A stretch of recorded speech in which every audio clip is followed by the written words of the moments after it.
In the ongoing war between Russia and Ukraine, mind-boggling developments continue to unfold.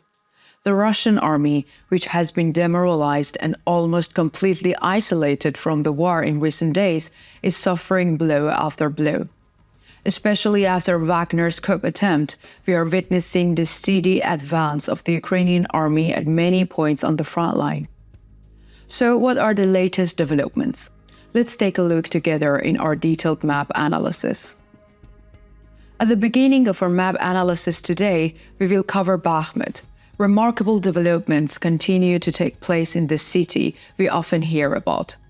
The situation of the Russian army trying to defend the city is getting worse day by day. We learn about the remarkable developments in Bakhmut from the statements made by Serhii Cherevaty, the spokesman for the Eastern Group of the Armed Forces of Ukraine. With the transfer of some of the Russian troops in the region to Russia to stop the coup attempt, the Ukrainian army has gained a great advantage in the region. According to the latest information provided by Cherevaty, the Ukrainian army has advanced between 600 and 1,000 meters in the direction of Bakhmut city center. As you can see on the map, the nearest Ukrainian checkpoint to Bakhmut city center is about 4 kilometers away. As you may recall from our previous reports, the Ukrainian army's Bakhmut strategy was to surround the city from the north and south. As you can see on the map, the undefined areas around Bakhmut has increased. It means that this area is now seen as a buffer zone. It is possible that in the coming days we will see the city of Bakhmut completely under control of Ukraine. On the southern siege line, which is the other part of the Bakhmut encirclement, the advances of the Ukrainian troops continues unabated. In our last reports, we mentioned that the Ukrainian army was likely to launch a new wave of offensives in the region. Wagner's coup attempt allowed the Ukrainian army to carry out these offensives. The most important point of the southern line of Bakhmut siege is Klishchivka. As you can see on the map, it is located southwest of Bakhmut and about 8 kilometers from the city. In recent days, the clashes here have accelerated considerably. The stronger side in the clashes was the Ukrainian army. With the latest offensives of the Ukrainian army, about 10 square kilometers of the west and south of Klishchivka have been liberated from Russian occupation. According to the latest reports, the Ukrainian army is working on strengthening territorial control in the liberated areas. It is estimated that the Ukrainian army will completely turn its offensive direction towards Klishchivka after the completion of the area control works. So why Klishchivka is so important? Klishchivka district is located very close to Bakhmut. It is also one of the most important points for the Ukrainian army to surrender Bakhmut. If the region is captured, the Ukrainian army will have the chance to create a new buffer zone around Bakhmut.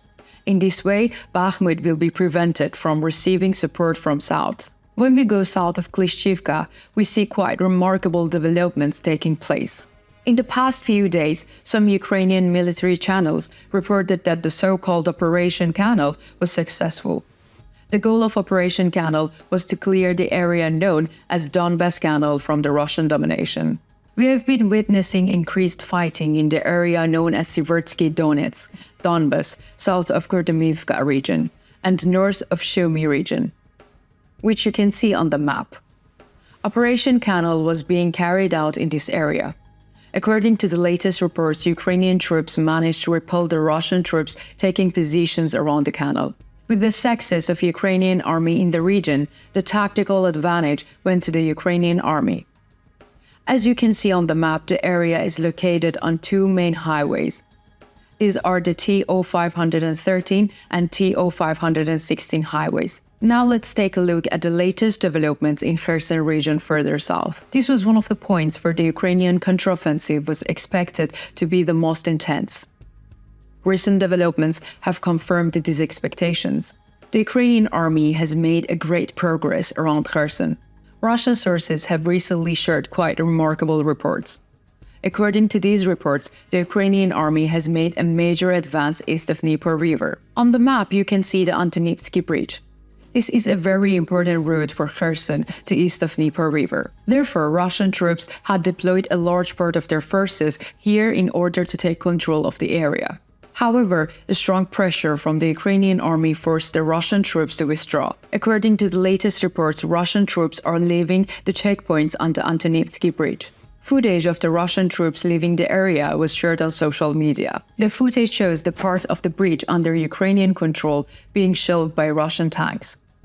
We can say that there is a chase between Russian troops and Ukrainian troops. It is also reported that the eastern side of bridge is partially under Ukrainian control. The statements of Russian sources about the developments in the region are quite remarkable. The statements in the relevant statements are as follows. For 3 days now, Ukrainian troops have been in control of many points on the eastern bank of the river. Ukrainian artillery is constantly shelling our positions.